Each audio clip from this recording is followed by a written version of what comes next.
Сәлем достар, опять штативімді дұрыстай алмай жатырмын.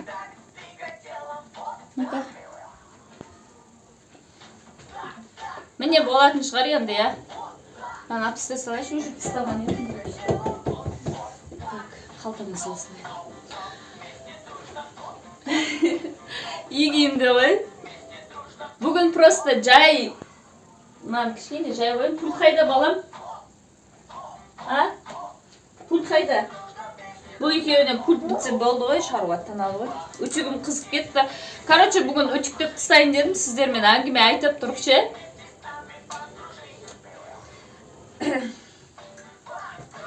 Әңгіме айтып, әңгіме дүкен құрып, қызық болсын деген ғой. Мына жерге бір нәрсе қойып қою керек еді. Жоқ, мыналар кіреді де қазір. Штативті құлатады. Міне. Бүгін әңгіме, жалпы әңгімем мамам мен әкемнің қалай танысқаны, в общем, біздің анау неміз туралы ғой, арғы ұрпағымыз туралы. Әрі жұмыс бітіріп тастайын дедім, балдардың киімін сіңді. Өтіктеп. Кішкене.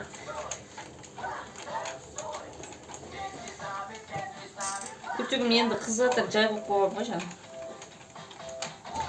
Менің өтігім жалпы жақсы. Мынаны артқа қарай қоя алмадым, жұтып қойдым.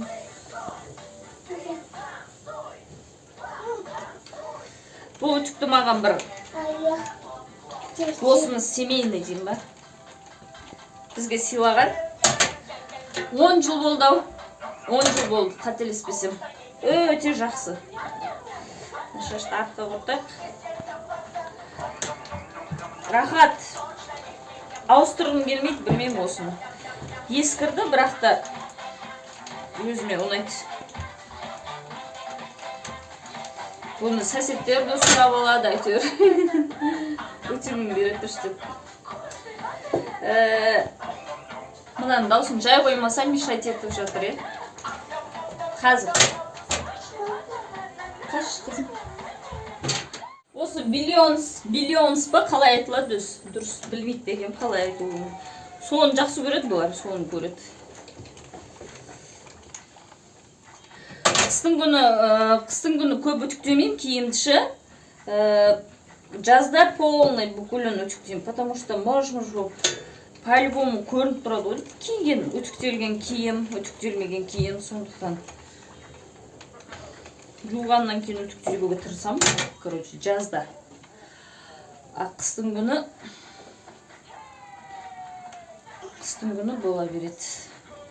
Қыстың күні қатты бұлай мұждарын өтіктем, атап. Оң қарап та, терс қарап та өтіктей берім. Маңызы жоқ.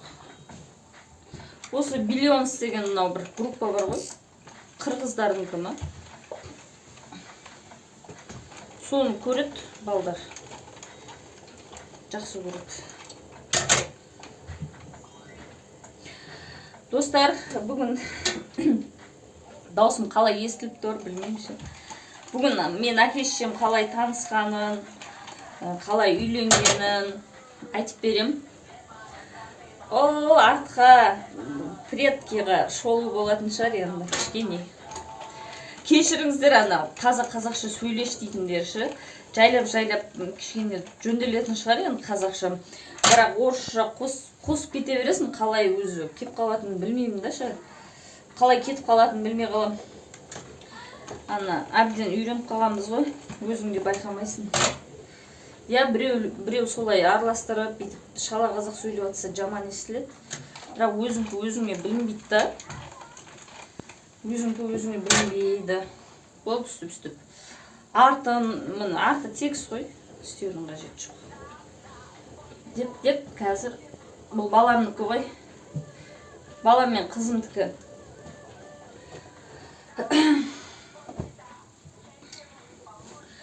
Менің әке-шешем жалпы, бұрынғы неге барайш, в общем, өткен қызықта бұрынғы алдыңғы ата-бабаларымыз қалай танысқаншы, қалай үйленгені. Менің атамның әкесі, менің атамның әкесі Байғоныс. Содан бастайды, соның махаббатынан. Ол менің әжеммен таза махаббатпен қосылған. Неге ол туралы айтатырмын? Себебі менің әжем Жидекүл аты. Может, Жиде баяғыда қоя берген ғой.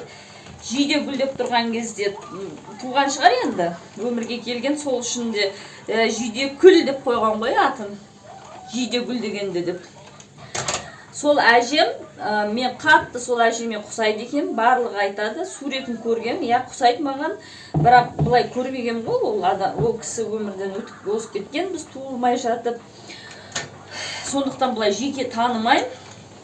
Естуім бойынша, Жидекүл әжемнің түрі де маған құсайды екен, мінезі де құсайды екен, шатақтау мінезі, айтады, көңілі келсе көл, көңілі келмесе шөл деп. Мен де сондаймын, мен тілімді табатын болса, мен, көлмін, қолымдағы барымды бершерім. Ал менмен дұшпан болса, онда бітті, до конца барам. Ештеңеге қарамаймын да, сондай мінезім бар. Сондай мінезім бар, сондықтан көңілім кесе, алдап қойса болды да, жақсыны. Сөйтіп сол әжемді маған құсатады бәрі. Жаңағы атамның, Байғоныс атамыз ғой, соның баласы менің атам Қадырбек. Соның інісі бар Әмір деген, туған інісі. Соның келіншегі бар жаңағы, Жәмила деген, марқұм болып кетті, ол кісілердің бәрі қазір жоқ. Сол Жәмила әжем апамыз айтатын, сен тура кімге ұқсайсың біліпше? Менің енем деп айтатын мені. Сол қолында тұрған ғой. Сол кішкентай баласы қолында тұрған әжемнің. Менің енем деп. Ол әжем келінін Жәмила апамызды оқтаймен қуалап жүріп ұрған екен. Сондай шатақтам незі ше. Енді ол заманда ол нормальный нәрсе шығар, енді құрсын келінімді үйтіп ұрмаймын. Ол заманда сондай болған шығар енді. Сол олар бұлай танысқан, білмеймін енді кімге қалай. Мен үшін өте жақсы история да, өзіме ұнайтын история. Біреулерге ұнамауы мүмкін енді, қазақтың менталитеті болғаннан кейін, білмеймін енді. Мен әжем күйеуге тиген, мен атамнан бұрын қандай күйеуге тиген, қай жерге барған, кімге тиген, оны нақты білмеймін. Просто естуім бойынша, кімнен, әкемнен, мамамнан, апамнан, бүйтіп шет-шетін естуім бойынша, әжем күйеуге тиген, атамыз, мен Байғоныс атам сол жерге қыдырып барған. Қыдырып бап, отырыс болған, отырысты жаңағы мен атам домбырамен өлең айтады. Байғоныс атам. Ол кісіні де көрмеген, ол да адамдардың айтуы бойынша естігенмін. Атамның өзі де айтатын. Тыныш. Екеуі басы қосылса қырылса ғой. Жаңағы отырыста өлең айтып атқан кезде әжем екеуі не қылған ғой енді, сол жерде көзбен атысқан ба, екеуі бір-біріне ғашық болған ғой, не керек. Ана кірпіктері төмен қарап дегенше, қайжылықсын деп отырған, сондай болған ғой енді арасында. Сөйтіп ғашық болып, не керек, қызым шық былай. Шық құлайсың. Штативтің астына кіріп атыр ғой.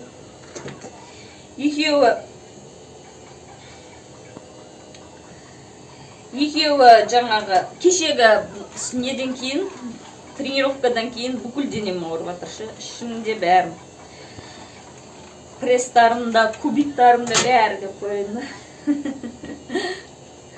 Сөйт не керек, екеуі сол жерде ғашық болып бір-бірінен.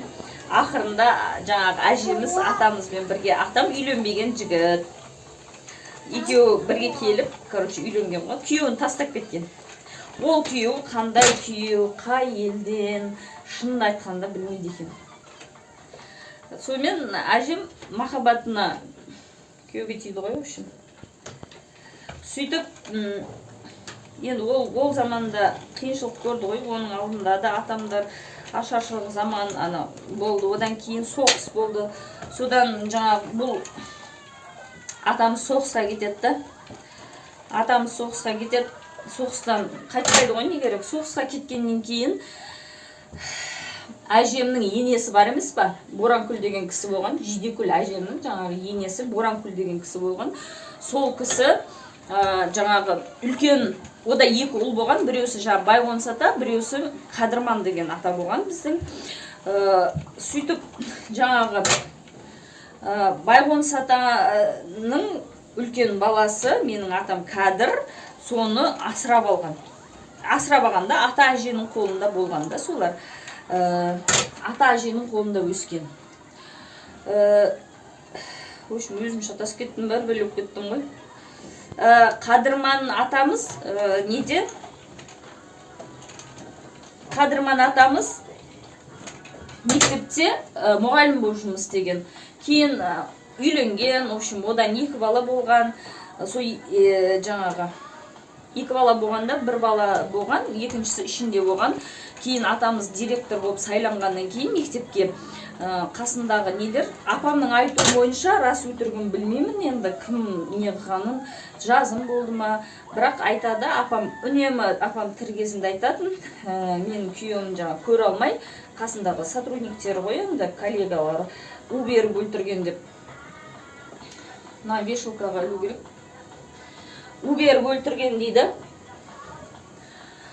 Ол атамыз сол жастайынан қайтып өткен. Апамның ішінде үлкен баласы 1 жастан асып қалған, екіншісі ішінде 6 айлық болып қалған ғой. Сөйтіп үлкен баласы соғысқа кетіп қайтпаған Байғоныс атамыз, екінші баласы жаңағыдай өлген. Содан кейін біздің атама, короче, ата жаңа әжелері бүкіл айтқан істеп, бүкіл несін жаңа капризін көтерген ғой, ерке қылып өсірген, в общем, атамызшы. Апам сол үйде жеңге жүрген. Кім өлгеннен кейін, күйеу өлгеннен кейін, Қадырман өлгеннен кейін біздің атама әмеңгерлік деген болушы еді ғой баяғыда қазақта. Қазір білмеймін, қазір де бар шығар ара-арасында алып беретін. Бірақ бұрын уақытта сондай болған. Балдарды жетімсіретпеу үшін, қаңғыртпау үшін інісіне алып берген. Сосын жаңағы біздің атама жаңағының апамды алып берген ғой, үшін әмеңгерлікпен. Бұлай да атамның әкесі бар ғой, атамның әкесінің інісінің әйелін алып берген ғой. Атам ол кезде бала болған, подросток да, енді ол кезде подросток деген жоқ қой. 13 жасар бала отау иесі деймі. Сол алып берген. Ал әжем менің апам өзінің жаңағы екі балалы, біреу ішінде, біреу сыртында әйел болған ғой. Сонымен аталарымыз енді ана баласы да өлді, мына баласы да өлгеннен кейін бұл балдарды, бұдан туған балдардан да айырып қалмайық деп жасаған амалдары да шығар енді. Мен білмеймін, өз басым мұндайға келіспес едім.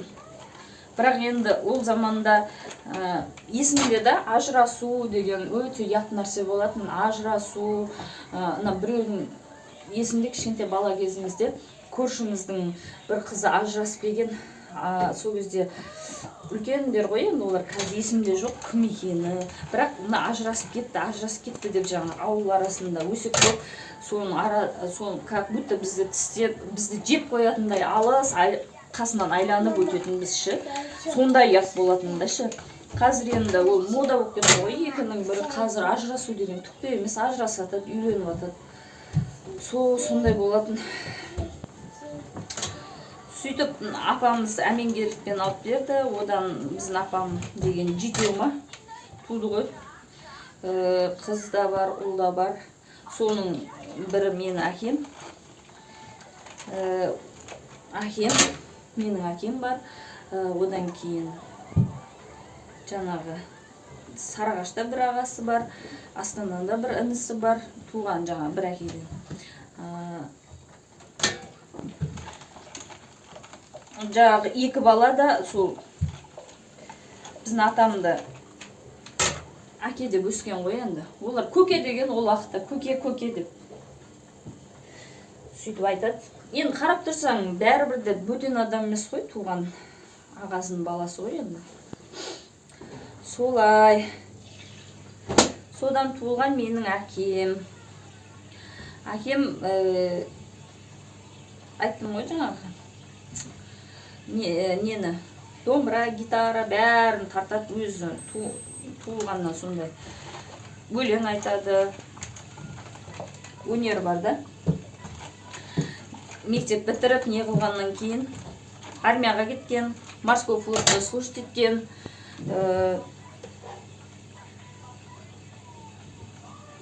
Морской флотта служить еткен 3 жыл 6 ай ғой уақытта.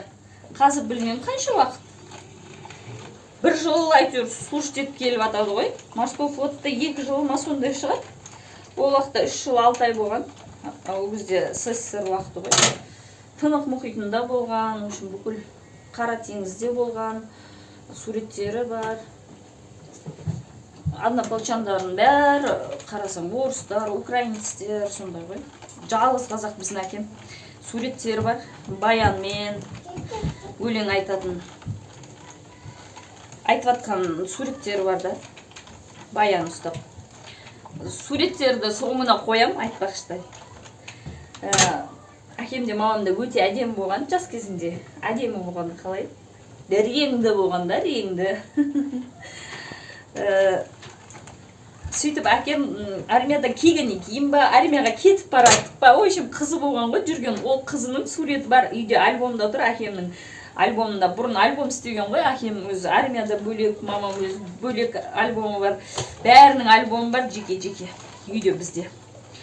Сол әкемнің альбомының ішінде сол қыздың несі тұр. Әдемі өтіктеймін болады бізге. Әкемнің жаңағы қызының суреті тұр, шашы қап-қара бет түйіп алғанда қалың көрініп тұр. Әкем айтатын шашы ұзын болатын деп. Бізде ана үйде қызғану деген жоқ. Мамам альбомында қарасаң бір жігітпен вальс билеп жүргені бар, в общем, сохранить етіліп тұр да ше. Ешкім жыртпаған, ана баланың кісінің бетін сызып тастайын деп ек, мамам сызғызбады ғой. Бізде сондай әдет бар, басқа біреумен не қылса тұрғанын көрсек сызып тастайтын, жыртып тастайтын. Бірақ сол сақталып қалыпты. Мамама сонша енді қымбат болған екен, сақтап қойды ғой деймін. Білмеймін, әдемі бір жігітпен вальс билеп түскен. Ай, блин. Сонымен не керек? Әкемнің жүрген қыз болған әдемі жаңағы. Әдемі қыз көргенмін суретінен. Сол есімі Нұржамал қателеспесем. Әлі күнге дейін тойларда бір нәрселерді көреді, өшім. Кластастар ғой енді бұрынғы. Мамам айтуы бойынша түр әбіржіп кеткен бір нәрсе деп қойды, білмеймін, енді жас өттіргінші. Қызғанып айтып атқан жүр, енді білмеймін ғой. Сонымен жаңағы сол қызбен жүріп жүрген кезде біздің мамам, әкемнің әпкесі бар, Күлия деген, солармен таныс болады үшін. Бір жерге барып, суретке түсіп, әйтеуір болған сондай. Сонда суреттен үйде әкем көріп қалған ғой мамамды. Суретін көріп қалғанда әпшемнен сұраған ғой, әпшемізден. Бізде Шымкент жақта әпше, әпке дейді. Вообще әдеби тілде әпке ғой. Атырау жақта апа дейді, Алматыда тәте дейді. Бізде Шымкентте ер кісінің тәте дейді да. Апа деп үлкен қария қарт кісіні айтады бізде ше. Негізі әдеби неде әпке деп айтады. Сонымен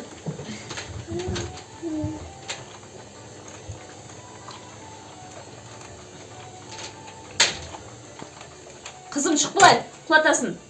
Шық. Сонымен не керек? Не айтып отырайын? Қай жерге келдім өзі? Мамамды көреді де жаңағы, бұл кім деп сұрайды ғой, осындай деп айтады. Мен таныстыр дейді ғой жаңағы, ғашық болып қалады бір көріп. Суретінен көріп ғашық болып қалады. Қызым кет!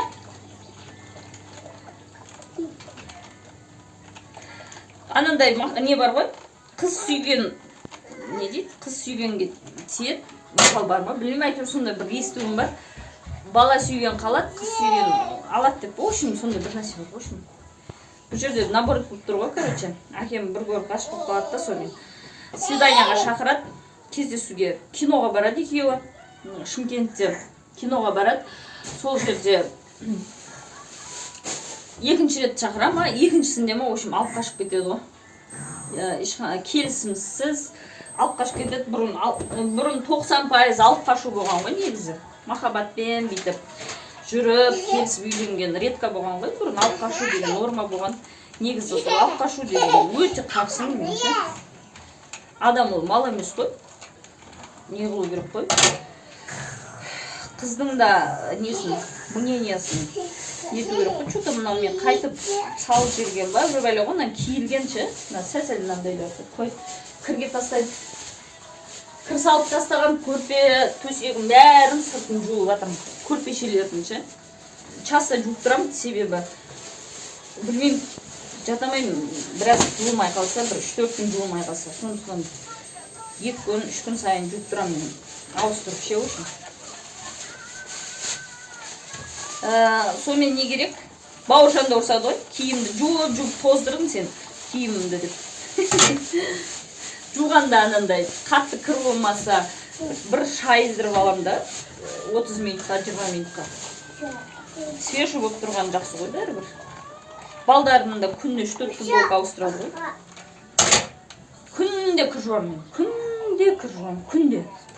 Стиралкам. Ё-моё дейтін шығар, надоел мыналар дейтін шығар.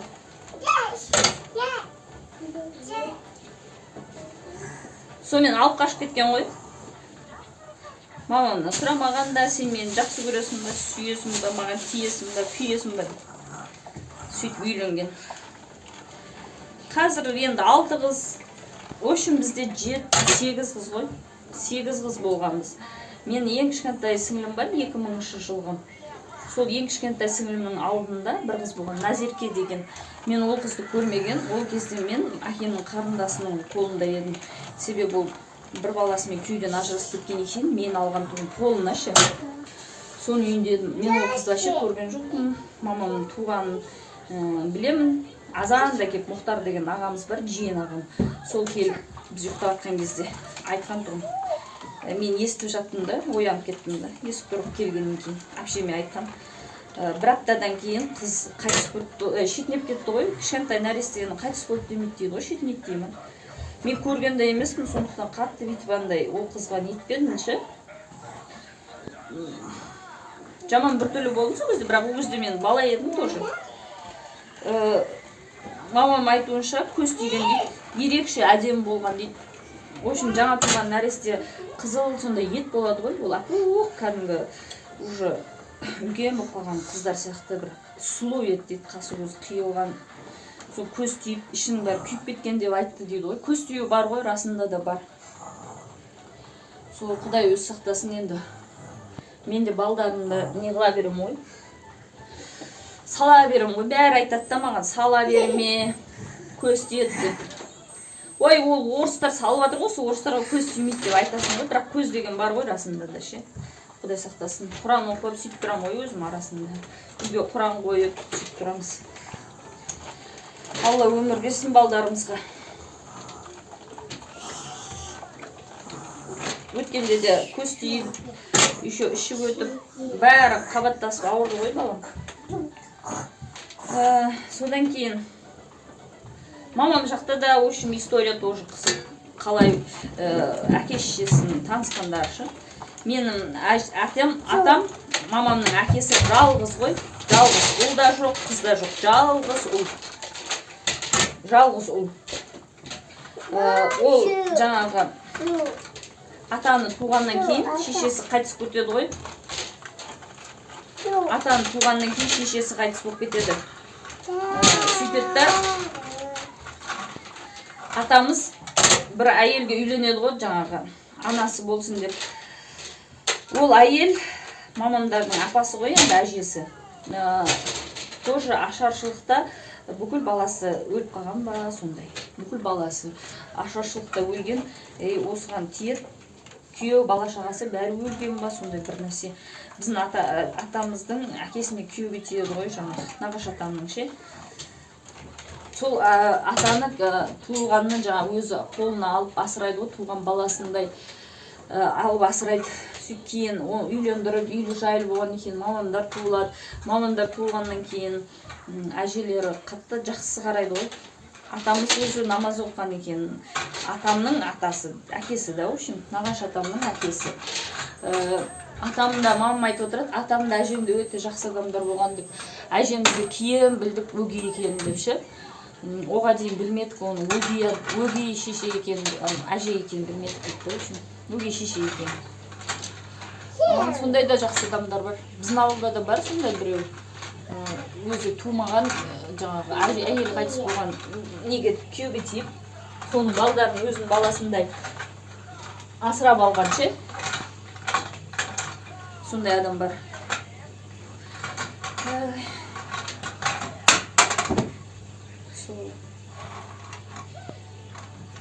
Біз мамамда кеш деген ғой күйеуге. Әкем 60-шы жылғы. Опа! Шық дедім ғой саған, қызым, құлайсың дедім ғой. Құлатты ғой мына жаққа. Кіре береді, қыз. Шық былай, жаным. Көркем, шық. Доппа, добаламай айтсын. Тура мен жүрген жерде жүреді. Қолым жетпей жатыр. Сондай, мынаны дұрыстап қоймаса штативті. Құртады ғой бұлар, обязательно бір нәрсені құртпаса бұлар жүре алмайды. Бір нәрсені құртпай жүре алмайды бұлар. Білмеймін, не болғанын. Зорға жаңа қойып едім, жарақта жерін көрмейді.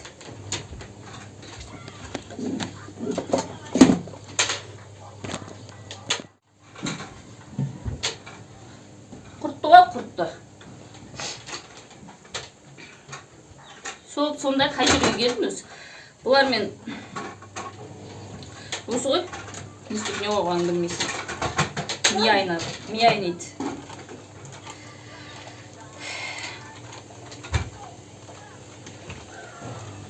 Мамам сондай, олардың ұрғында бар өзі негізі, кеш тиетінші күйеуге. Әкем 60-шы жылғы, мамам 59-шы жылғы, арасы бір жас қой, енді бір жаста тұрған ештеңе жоқ. 25 жасында ма, сондай жасында үйленген, кеш күйеуге тұрмысқа шыққан, үйді алып қашып кеткен да ше. Кеш шығады олардың бәрі, жігітке анандай, не жоқ па білмеймін ғой. В общем, қашып, свиданияға шақырса сөйтіп жүреді. Бәрі сондай, кейінгі поколениясы да ше.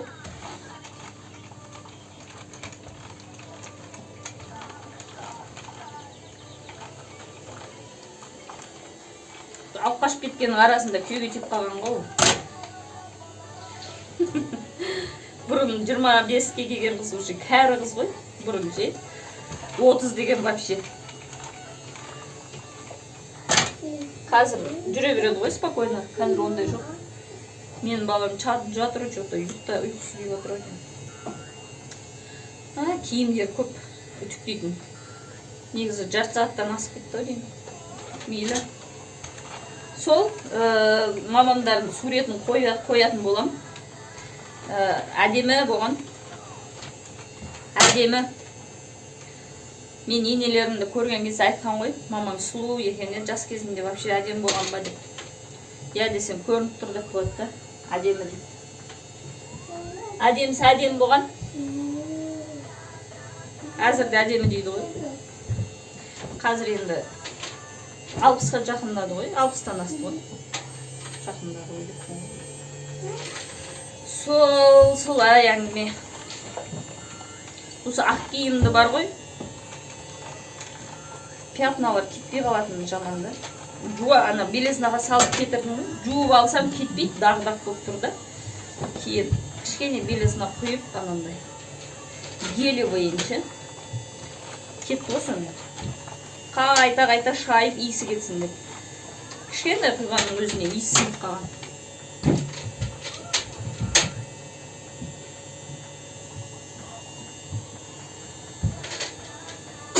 Альхамдулилlah, рас.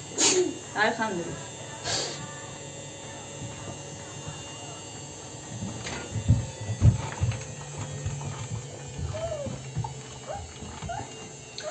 Күйеуінің мамалары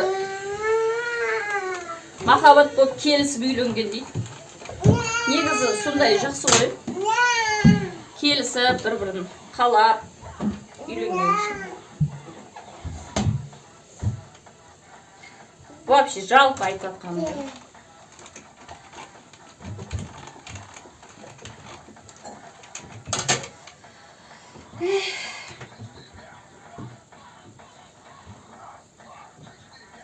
Біздің әкем предательский болып тұр ғой енді. Ана қызын тастап кетті, жақсы көрген. Жылаған дейді ғой енді, білмеймін. 2 жыл жүргеннен кейін оңай емес қой, бауыр басқалай ғой. Значит, жақсы көрмеген да оны бүйтіп. Жақсы көрсе алар еді ғой. Еркек, ер азамат жақсы көрсе алады ғой. Значит, жақсы көрмеген.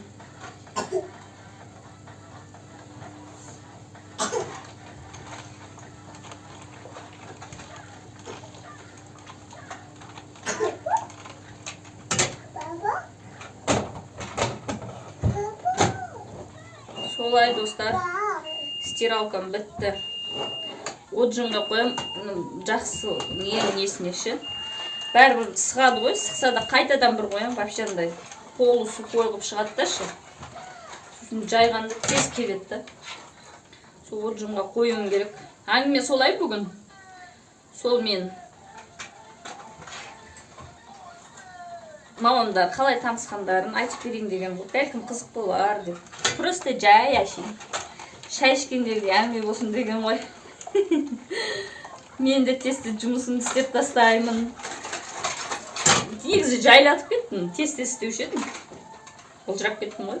Әңгіме айтып атқанға ма.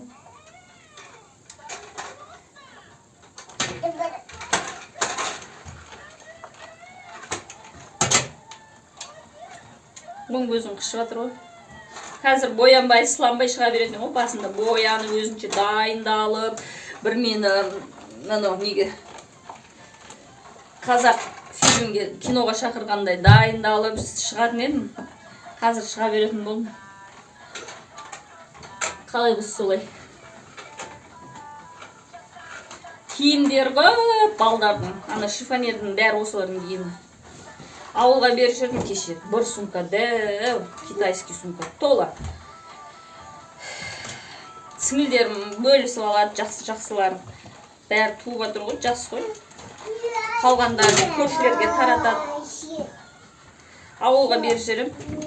Совсем нашарлық өткендер лақтыр жүрдім мусорға.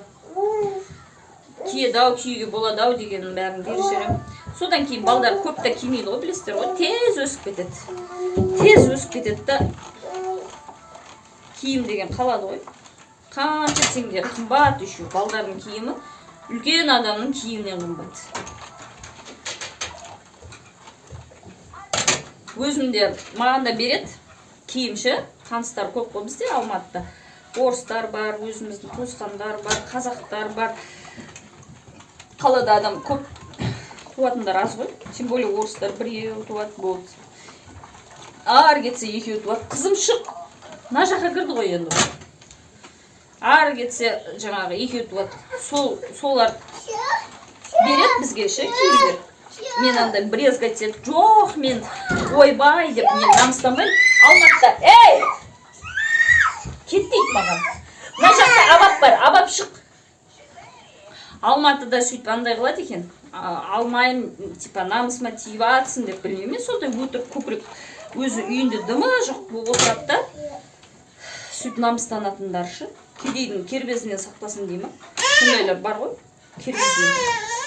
Ала бер, жақсы әп-әдемі. Балдардың киімі ғой, іштемесі кетті не қылмайды. Білмеймін, мен өзімнің түсінігім бойынша солай. Берем деген адамға жоқ демеймін мен. Берем деген адамға жоқ демеймін. Симай қалса, бір нәрсе болып қалса, ауылға беріп жүрем. Ауылға отправить етіп жүреміз. Айтқандай, жан. Айтқандай, бізде Шымкентте сәсеттермен кіріп, үйіне спокойно, біздің ауылда мысалға есік құлданбайды, бір жаққа кетсе де есік тастап, кілт демей, тастап соседтерге айтып кетеді. Мен мал келеді, малын сауып несін үстіне ала бер, қарап тұр үй жаққа деп бір-біріне тастап кете береді да, сондай бізде ше. Бір-бірінің үйіне, өзінің үйіндей кіріп бара береді. Енді сондайға үйренгенбіз ғой. Ана бір нәрсе пісірсе бөліседі, апарып береді, шақырады, қонаққа, сондайға үйренгенбіз да. А бұл жақта қазынаяқтар бітіп қалып алайыншы. Бұл жақта Алматыда ондай емес. Бұл жақта, короче, нетсең, в общем, теріс қаратып өтіп берейінші. Таң қалады. Мен соседтерге алып барып бердім ғой, бір-екі ретші. Кейбіреулер бар, ала береді. Кейбіреулер айтқан, бұндай екінші не қылмақшы, әкелмеші деп. Білмеймін, бұл не, көкіректік, не. Просто от души, да. Даже на магазиндегі тәтелермен жақсы араласатын мен. Алып барып беретін. Не берейін орнына, не қарызым ба деп тұрады. Жоқ, просто ашейін деп. Тамақ анандай пісірсем енді азан кешке дейін. Түн сағат 12-11 дейін тұрады, жақсы сөйлесіп кеткен екен. Палау істеймін, анау істеймін, мынау істеймін. Соны апарып берем ғой енді өзім. Гүлдейеді да бір жерім сондай. Қазір балалар пайда болғаннан кейін нетпеймін қазірші. Балалар осылармен уақыт кетеді әйтеуір. Уақытым жоқ. Бұрын бала жоқ кезде тамақ істейсің, көп істеп қоясың екеумізге. Мен көп істеймін, үнемі аз істеу деген менде понятие жоқ. Аямай істеймін. Сондай кезде бекерге қалып кетпесін деп сұрап қойғанда енді не ғой? Сол жерде алып барып берем ғой. Үйде бізге де ана Бауыржанның жұмысындағылар әр нәрсе береді да. Тегін істеп береді ғой. Соны апалар әкеліп береді. Сондайларды таратамын ғой соседтерге. Бізде құр бекерге қалып кетеді деп қолдың қаймақтарын сондайлар беріп жүреді. Мына дамбалын шешейін деді ғой. Сондайларды берем ғой, жаңа құр бұзылып кетпесін деп. Бір өзбектер болатын, ет сататын. Бауыржанның телефоны істейді да. Бауыржан телефоны істейді да, олар бізге арзанға 1000 теңгеге қазы беретін. Дәу.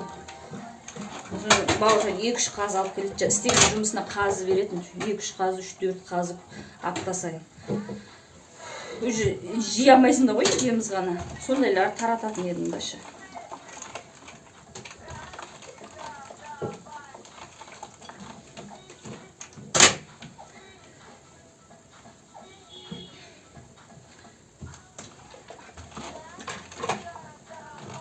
Балконға жайып қойған ғой бір күн. Кептірейін деп, типа. Біздің балконға күн түспейді, жел кірмейді. Сасып кеткен ғой. Сонда мусорға тастаған кездерім болған ғой. Қазір ол өзбектер жоқ. Ай, шіркін-ай, солар болса ғой деп қоясың ғой қазір. Кетіп қалған, ана арендасын қымбаттатып жүрген да. Кетіп қалған. Мынандай 5 рупайға ілу керек.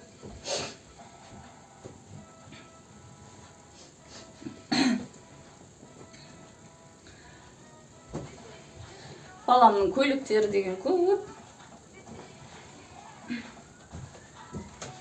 Сол достар, әңгіме бұзау еміздері деймі. Әңгімен айтып тұра берсең бітпейді. Бір екі әйел түрмеде қанша жыл десе, 30 жыл ма 20 жыл отырған ғой, бір неде. Сөйт жаңағы екеуін де шығармақшы болған ғой, сөйт түрмеден ше, сұрақтары бітіп. Сөйтсе айтады тіпті. Бір шай қойып жақсылап бір әңгіме айтайықшы деп. Сол сияқты біздің әңгімеміз бітпейді әйелдердің. Бір нәрседен бір нәрсе шыға береді.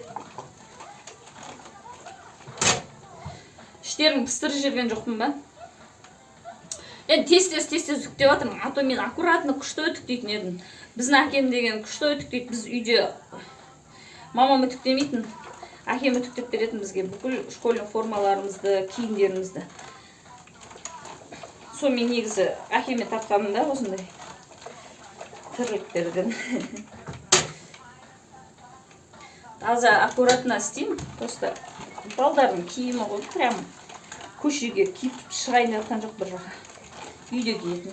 Сосын қалай солай үтіктеп жатқан ғой енді. Соның өзінде әдемі, нормально тегіс болып қалады. Басқаша болып қалады да бәрі ұшы. Үтіктелген кейін, үтіктелмеген кейін.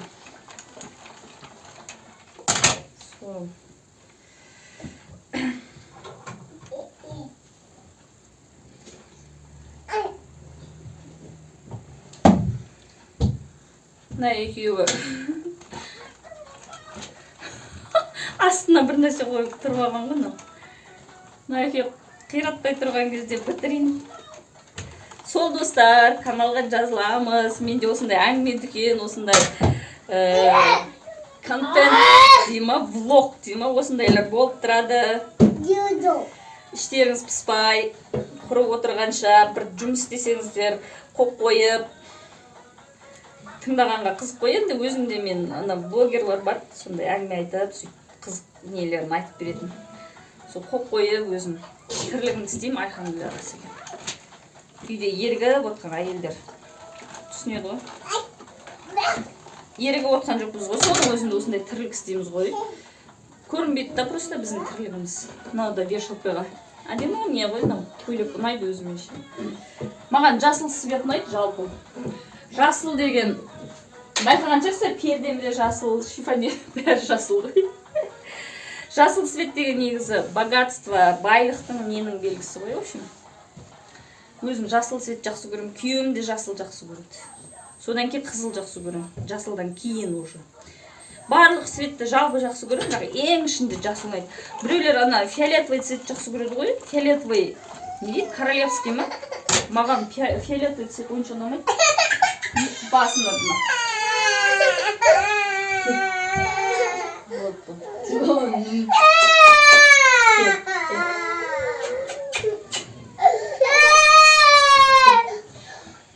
Қарамадың ба, тұрғандар мұны. Қарашын аға. Қарашын. Қарашын ұшығы. Болды осымен аяқтайтшы, налар. Жақсы сау болыңыздар. Жазылыңыздар каналға, видеоны қарап отырыңыздар. Соңына суретті қоямын. Сау саламатта аман болыңыздар. Екеуі қырылып. Пока-пока. Саған берем қазір, Айгөрген басқа берем қазір, жаным. Ана үтіктік құлатып алма бала.